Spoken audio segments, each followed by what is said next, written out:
Good morning and welcome to Wellbeing Wednesday. I'm delighted today to be joined by Leah Steele. Hi, Leah. Hi. Leah is a mentor and trainer, and she runs Searching for Serenity. And I'm actually going to let you kick off with this, Leah, because you recently published or posted an article. Tell us about it.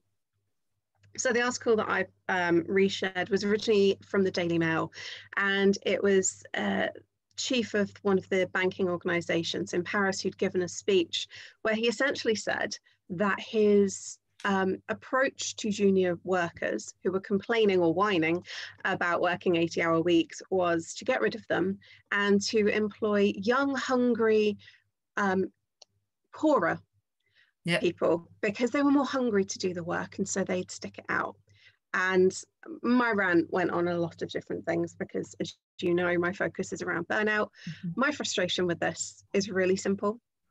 If somebody doesn't want to do your job because you think working 80-hour weeks is fine and is standard and that's what everybody should do, and if you think people are whining when they're raising an issue with that, going to people who are struggling for money, struggling to put food on the table, isn't fixing the problem.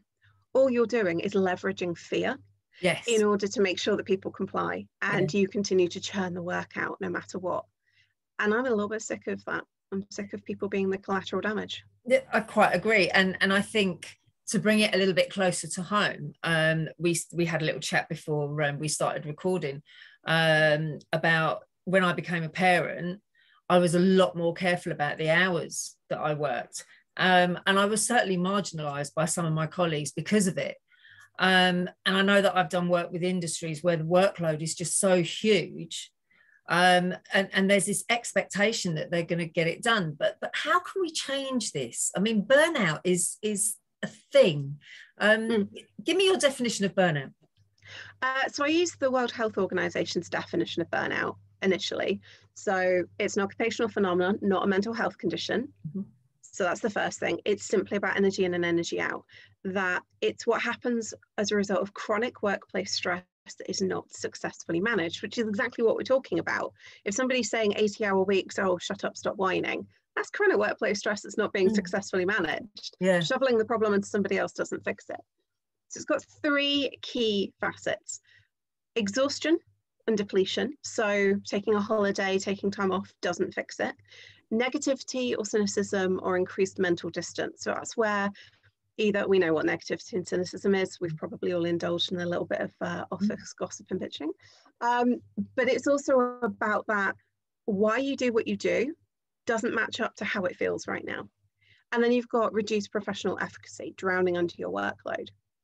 I say that burnout is something that happens to people who care a lot about doing a good job, who work too hard for too long with too little care and reward.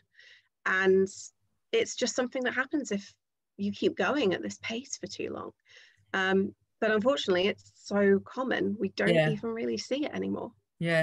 And the way you described chronic, like not seeing a light at the end of the tunnel other than somebody with a torch that's just bringing you more work.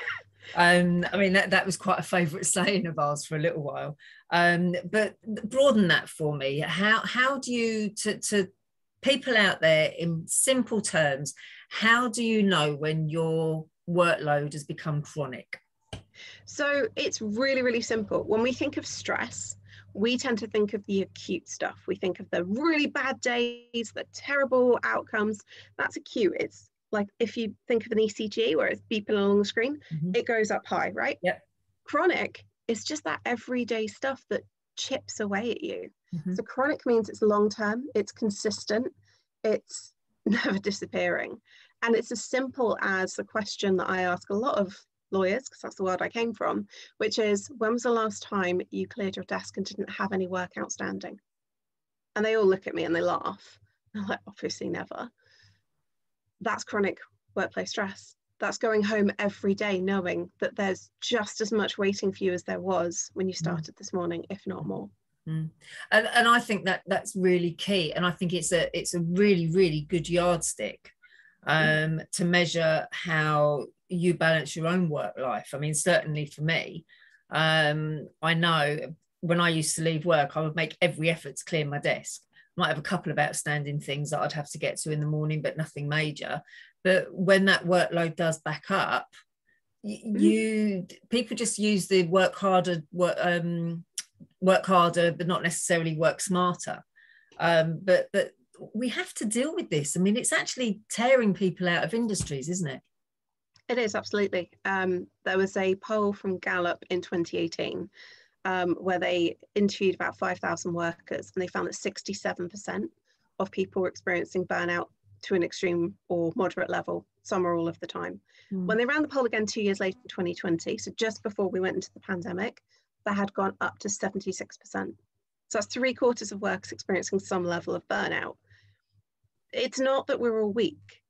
It's that what we're expecting to manage is unmanageable.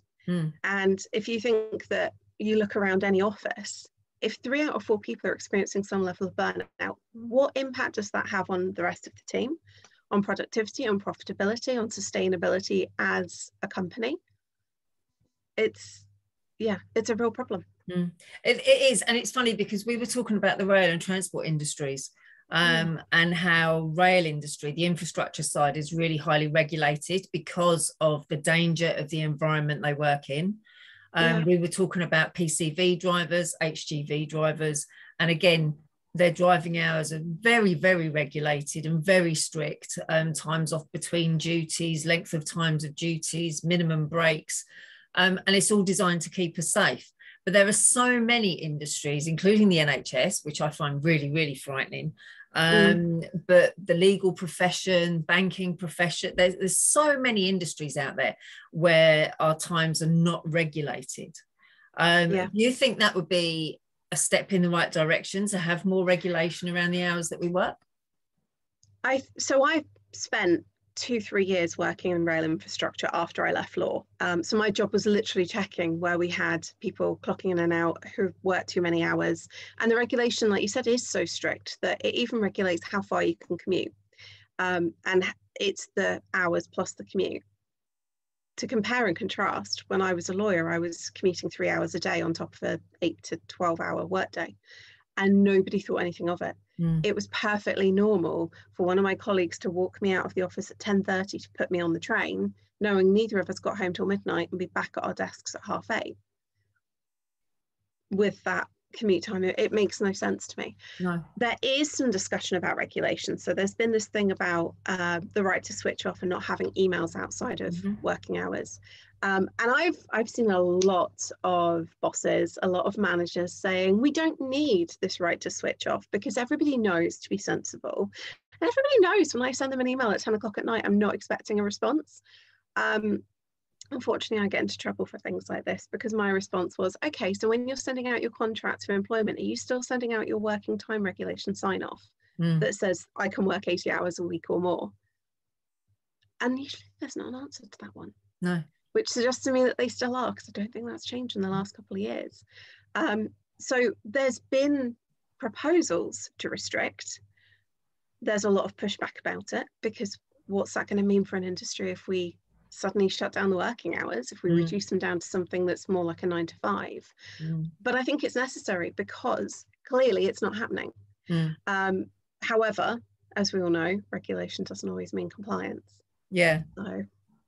And I think as well, it goes back to what we were saying right at the beginning about the fear. I've spoken to people that they actually get really worried if they don't check their emails before they go to bed, just in case somebody's contacted them. Yeah. And we shouldn't be living like that. We really, really shouldn't be living like that. No. I mean, as we were saying before we started, basically work is a really good analogy and euphemism for safety. And security. It keeps a roof over our heads, it puts food on the table, it puts your kids through school. And if you're going to link everything in our lives back to one source of income, one job, one career, one vocation, then that's going to mean we need to manage that fear. Absolutely. Because otherwise we're ineffective. Absolutely. Leah, thank you so much for joining me today. It's been absolutely wonderful. I could talk for England on this. So maybe in a few weeks we'll do a follow-up. Definitely. Thank you so much. Take care and have a lovely day, everyone.